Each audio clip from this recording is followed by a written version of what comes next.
ज्ञानदायिनी माँ शारदा, यहाँ पर उपस्थित सभी अतिथिगण, आदरणीय प्रधानाचार्य महोदय, आदरणीय गुरुजन वर्ग, हमारे जो भी भैया बहन हैं उनके माता पिता और मेरे प्यारे भैया बहनों, सबसे पहले सभी गुरुजनों के चरणों में मैं अपना प्रणाम प्रस्तुत करती हूँ और सभी को शिक्षक दिवस की हार्दिक शुभकामनाएं प्रेषित करती हूँ। मुझे लगता है कि प्रत्येक दिन ही शिक्षक दिवस होता है। एक शिक्षक की दिनचर्या ये होती है कि वो विद्यालय आता है, अध्ययन कराता है, तो हर दिन ही शिक्षक दिवस होता है। और सबसे पहले तो मैं अपने गुरुजन सबको अपना बधाई भी देती हूँ उनको कि जो मेरी सफलता है वो उनकी सफलता है। प्यारे भैया बहनों, जैसा कि आपने मुझे पुरस्कृत किया है, मुझे पुरस्कार बहुत मिले हैं, चाहे इस विद्यालय से हो या यूनिवर्सिटी से हो या लेखन के क्षेत्र में हो, लेकिन ये पुरस्कार नहीं है सर, बल्कि एक आशीर्वाद है। आशीर्वाद है कि मैं जीवन में जो भी सर लोगों ने कहा है उनका पालन कर सकूं, उनकी आकांक्षाओं पे खरा उतर सकूं। तो मैं आप सभी का धन्यवाद करती हूँ कि उन्होंने मुझे पुरस्कृत किया यहाँ पे, और मेरे पिताजी, मेरे भाई सबको पुरस्कृत किया। जैसा कि आप सबको बताया है कि भैया बहन कि मैं यहाँ पे आऊँगी और आपसे कुछ शेयर करूँगी, लेकिन मैं यहाँ पे कोई मोटिवेशन स्पीकर या किसी के रूप में नहीं आई हूँ, मैं आपकी एक दोस्त के रूप में आई हूँ। तो मुझे अपना दोस्त समझे और मैं आपसे वही बात करूँगी जो 2021 में स्टार्ट हुई थी और 2024 में समापन इसका हुआ।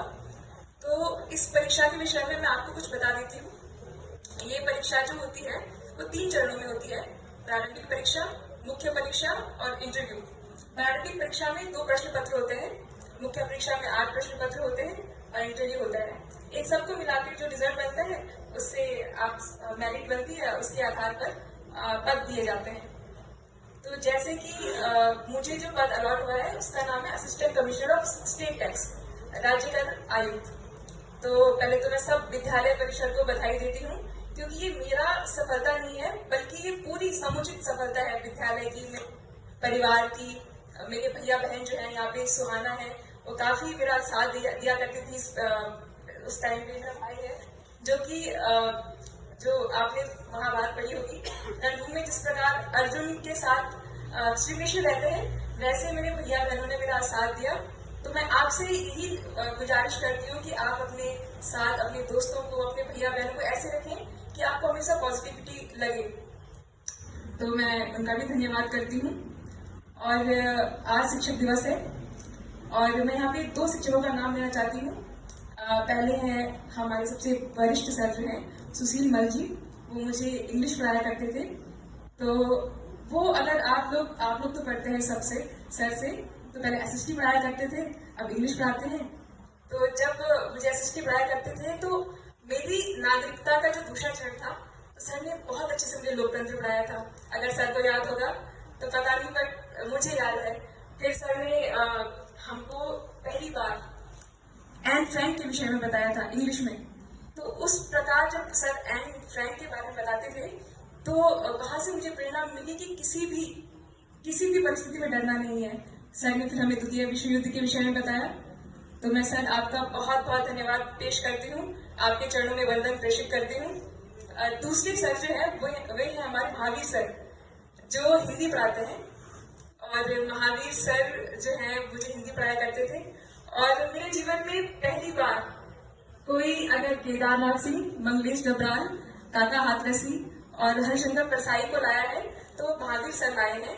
वो हिंदी बहुत अच्छा पढ़ाते हैं और लेखन के प्रति, चाहे वो निबंध लेखन हो या कोई भी लेखन हो, उसके प्रति जो प्रेम जो मुझे दिया है वो महावीर सर ने दिया है। तो धन्यवाद महावीर सर जी।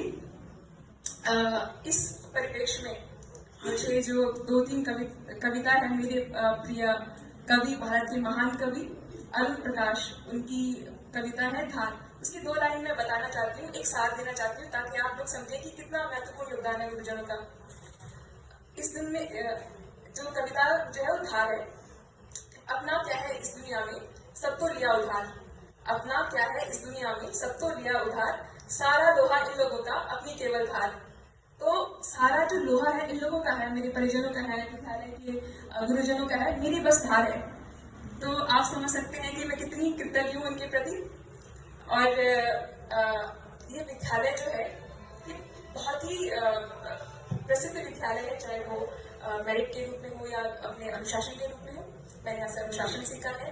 सबसे इम्पोर्टेंट है संवेदनशीलता, सेंसिटिविटी। यहाँ से मैंने सीखी है कि हर वर्ग के प्रति, हर क्षेत्र के प्रति आपको संवेदनशील होना है। तो मैं महाविद्यालय का धन्यवाद करती हूँ। मैं एक छोटा सा आपको एक किस्सा बताती हूँ ताकि आप लोग भी चीजों को थोड़ा समझें।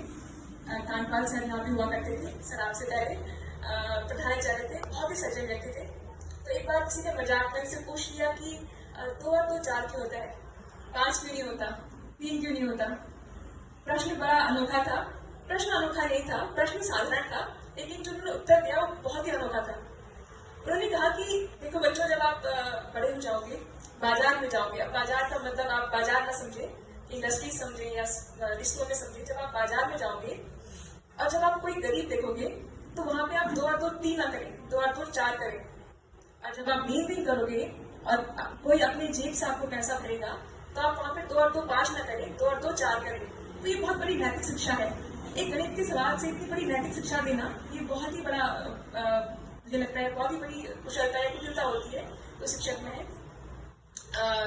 अब जैसे कि मैंने ये सब बता दिया है, और मैं एक और बात आपको कहना चाहती हूँ। बहुत बड़े भैया बहन है, और खासकर हमारी महिला भैया बहन जो बालिकाएं हैं, मुझे बड़ी खुशी हुई इनको देख के जब ये सब लोग मंच पे आए और इन्होंने अपना पुरस्कार लिया। इनमें खुशी बहन भी है जिनको मैं जानती हूँ बहुत टाइम से, तो मुझे बहुत अच्छा लगा। और मैं चाहती हूँ कि जो परिजन है, जैसे मेरे माता पिता ने मेरा सहयोग दिया, मेरे परिवार ने, गुरुजनों ने सहयोग दिया, तो वो भी अपने बच्चों को इतना सहयोग देंगे कि वो इससे भी कुछ अच्छा करेंगे। तो मैं उनको पुनः बधाई देती हूँ।